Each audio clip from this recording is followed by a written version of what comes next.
Hello, everyone. We're going to look at calculating returns on cash secured puts and see how we can try to maximize our income on those returns, which is really to say we're going to try and maximize the returns we're getting on these cash secured puts. And we're going to do that just by building out a spreadsheet here and comparing several different scenarios and kind of get an understanding of why one scenario does better and how we can utilize that when we're considering closing out our cash secured puts. So the first thing we're going to do is just start building out some columns here for our spreadsheet. So we're going to have our symbol. We're actually going to look at Microsoft. We're going to look at options on Microsoft, and we're going to add a few more here. So we want an open and a close, and we're going to look at the premium that we captured from that, and then we'll have our contracts. We're actually just going to do one contract for these. And the returns do not change if you scale up your contracts, assuming you get in at the same open and out at the same close. Your returns are not going to change as you add contracts. What will change is the absolute dollar amount that you'll get on the trades. All right, so we'll have an open date, we'll have a close date, and we're also going to do, let's say, a days held. Just subtract the close date from the open date. And we're going to do a holding period return and then an annualized return. And we'll discuss the differences in these two and why we would really want to look at both of those. Okay, so let's go look at Microsoft and see what we can find in regards to some options. Let's see, we are on SPX. Go to Microsoft. Probably want to look at, let's go to the 30th. We're going to do something fairly short dated here. I'm going to go to our charts and look at the chart of Microsoft. So this is 6 months. We're going to try and get a little bit of support here of what we might be able to write. Maybe 235. We have this area here, so this big gap up. We got some support right there at 235. We are above we were above the 50. So we're kind of just straddling now, although we're below the 200. Let's see, other areas of support might be 225. So we got 235, we got 225. We're going to go ahead and look for that because I don't think you'll find anything out here at 215. All right, so if we go back, and so we'll look at our 235, we have 310, 225, we're going to have 153. That's pretty good. It's also a lot further out as far as out of the money and further away from the current price. Give this a little bit of room to move around. So we're going to go with that. I'm going to choose the mid of this about. So let's say, I think 140 would be viable. We're going to look at that and use it in our calculations as our entry. So not exactly the midpoint. It is on the lower end, closer to the bid. So that's a more conservative number, but we're going to go with 140. And we're going to say Microsoft December 30, 225. All right, and then we're going to open this at 140. As far as our close goes, this is really going to be dependent on the trader. Some people like to use a fixed number to capture their premiums. Some want to use a percentage. We're just going to go with 0.1.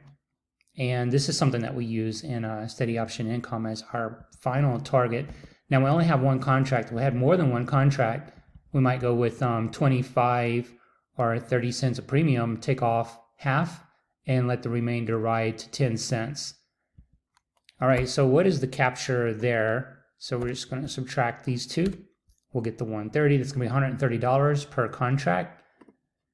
And we're going to open this on tomorrow, which will be a Monday. And let's say we're going to close it on, assuming the market doesn't drop really big, we could close this before expiration. So it'll hit the 10 cents before expiration, but not too much before, I would assume. So we're going to go with 1228. And then we'll just go ahead and get our days held here by subtracting these two. 16. All right, so now we need to calculate our returns. So we have the 225. We're not using any leverage. We're having to put up the full cash amount. So we can just go ahead and do this. And we'll change that to $1. So that is the amount that this is going to require. Now we can go ahead with our holding period return, which is going to be the amount that we collected in our premium. So our premium is here times 100, that gives us 130. We're going to divide this now by the amount that's going into it. So these are going to be percentages on both. 0.58, which does not look like a lot. So we want to go ahead and compare this to an annualized return, which we can then compare against everything else that has an annualized return and really get an idea of where this may sit within that. Because all we're looking at here is 0.58 across 16 days. So we need some kind of way to do an apples to apples comparison with everything else. All right, so we're going to go ahead and create the analyzed returns formula here. And once we have these built out, we don't have to do it again. We can just do a copy and paste and compare against the different types of potential returns. Okay, so we're going to take our return and do a 1 plus this return. Then we need to raise this to the n, which is going to be the number of periods. And in this case, we're going to do it as an annualized return, which is meaning that we're going to need to take our 16 days and convert that to an annualized n for the holding period. So we're going to do 365, and we're going to divide 365 by 16. And then finally, we want to subtract 1.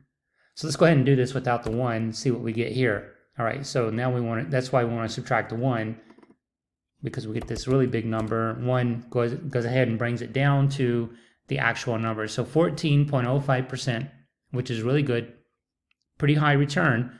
So now we have a way to compare this to a lot of other different returns that we may get. And also, we can just compare it to these options, the same option with different holding period times. So we have 16 days here. So let's say we're going to get out on the 26th at 15 cents. Is that going to be a better deal for us? Is that going to increase the return? All right, so we're going to go ahead and just remove the annualized return. And we're going to change these numbers here. So 15 cents. So it's going to drop our return because we have the same 16 days, but we're getting less premium. So that makes sense that the return is going to go down. Nothing else has changed except the amount you're getting. So the return will obviously go down. Now we're going to complicate it a little bit. We're going to say we're getting out on the 26th. That's going to be 2 fewer days on this. So nothing there has changed either because we're not factoring in the number of days. So this is just going to be the return during the holding period, but we're not factoring in the number of days. To do that, we want to introduce the annualized return again. So we're going to take that, apply it, make sure we're applying it to the correct numbers. So now the days are being factored in. You can see, in fact, we are getting a higher return. So what is it starting to tell us? It means that if we have a target that we always use of 10 cents and we're at 15 cents before the expiration, in fact, the week before, so if we look at this 10/26 and the expiration's on the 30th, that's nearly 5 days. But here also, it's only a 2-day difference and a nickel. And a 2-day difference in a nickel results in 1.5% at better return. So in this case, we can see how closing this out at 15 cents 2 days earlier is going to result in a better return. Now, if we're not doing all these calculations in real time and we just kind of want to eyeball this, here's the thing to know. If we have a target of 10 cents and we're going to set a date, just so we have a baseline of the 28th, if we can get a premium that's just above that, so if we're closing just above that 10 cents before this date, it's very likely that the return is going to be higher. So what if it was 20 cents on the same day? What does that do? So we're saying we're going to get out earlier, 2 days earlier. We still have a higher return. And one thing I like to say is that, so we have exposure here, and the best exposure is no exposure. So if we can get out on 26 and we're at twice the amount of our target, so we're a bit a ways from our target, but we're getting out earlier, we're completely taking that exposure off.